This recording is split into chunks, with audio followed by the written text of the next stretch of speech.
Hi, everybody. It's Lee, and I'd like to introduce you all to my wife, Janet. Now, in addition to being my wife, Janet is also the mother of our two beautiful children.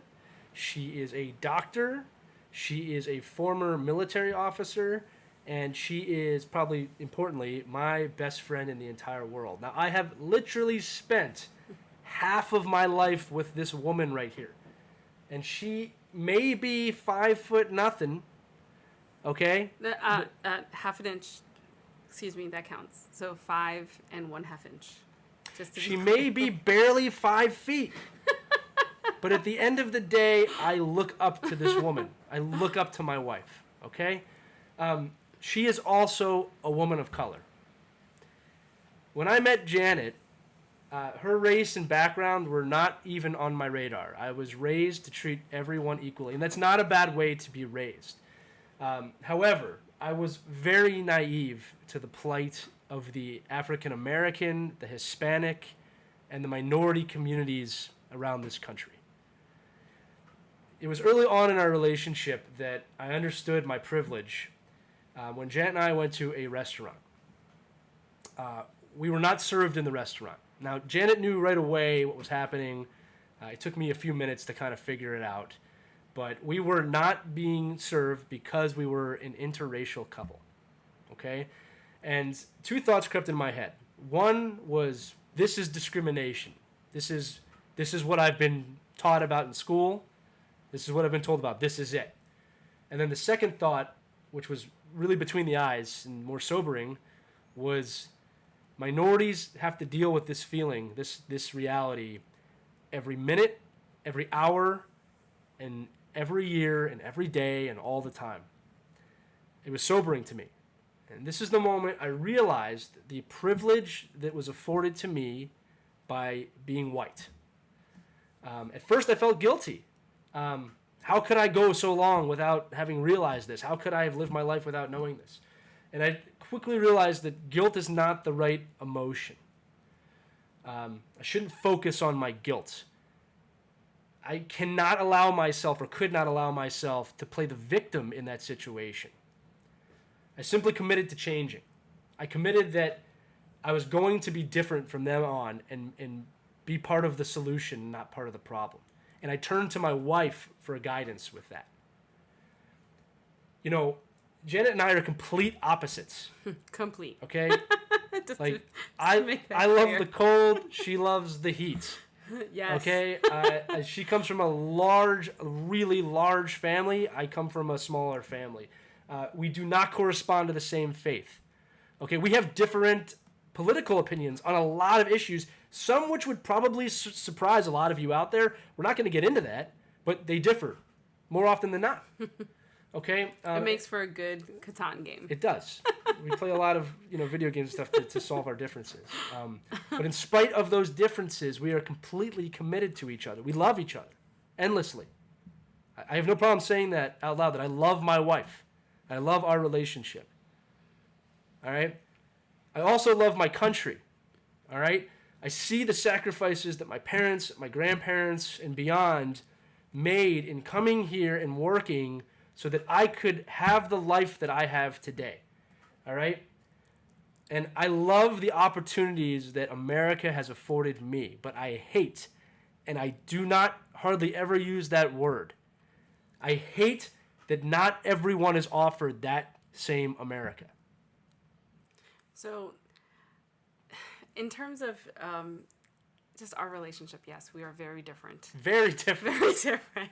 You see the Star Wars, I am not a huge This Star is Wars clearly fan. my office and not hers. But it had the camera. Yeah. So just kind of, to what Lee said, we have spent 16 years having conversations, and race is naturally a conversation that we've had ongoing. It's not a new conversation to us. But that's what I want to point out. We're so different, but it started with conversations, right? And from that conversations, we were able to build a life together, I think for me, there's an understanding of all of this social unrest. I get it. From a personal level, I get it. I will never know, the Black experience, but I understand that frustration. but I think in it we have a real opportunity. I think as the world was sitting still with COVID, it gave us time for pause. It also, with the advent of social media, right? People were actually able to see what our Black citizens have been experiencing for decades. And that's a game changer, right? That is something that people can now really put images to. I think a lot of us realize now, right? There has been a social contract that has been violated, and there is a certain there's some of our citizens that are just not granted the same rights as others, and we finally have figured that out. I know a lot of people are kind of throwing around, okay, what do we do? Where do we move? How do we figure out what our country does from here? And I'll be honest, I have more questions than answers, okay? But I think if we move, or if we are going to move forward as a society, we need to at least acknowledge, that that there are certain citizens in our society that don't have access to the same amount of rights as others, and that in itself unravels families, ruins lives, and it just perpetuates this system of loss of control, right? Over the last couple of days, I was reading articles on the women's suffrage movement, in terms of how women fought to get the right to vote. And as a woman during that time, you couldn't vote yourself to get the right to vote. And that's the key, just a very important detail, right? There needed to be a partnership between men and women, right? And men needed to advocate for women to help get them that right. I think we're there now, I think for our Black citizens to get the rights that they should have in our society, we're going to need other citizens to help advocate with them, help fight with them, and for them. And we're finally seeing this, at least a lot of us are seeing this now, at a larger scale.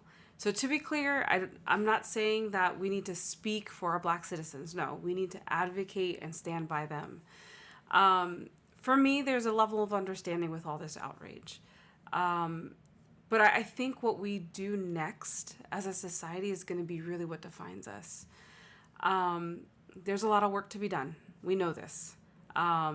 There's a lot of, changes that we have to make as a society. But I think for me, it needs to start with conversations. We need people to tell their story, to help us understand. And I know a lot of people here might not agree with us, okay? But I urge you, don't unfriend, don't unfollow. That's part of the problem. Conversations are going to get heated. They are, but they need to be had. So with that, I say, if you don't agree with our message, or if you don't agree with kind of us, message us. Communicate with us. Start that conversation. We need it. We need our country to heal. This is where it starts. So that is our message to you. Stay safe, everyone.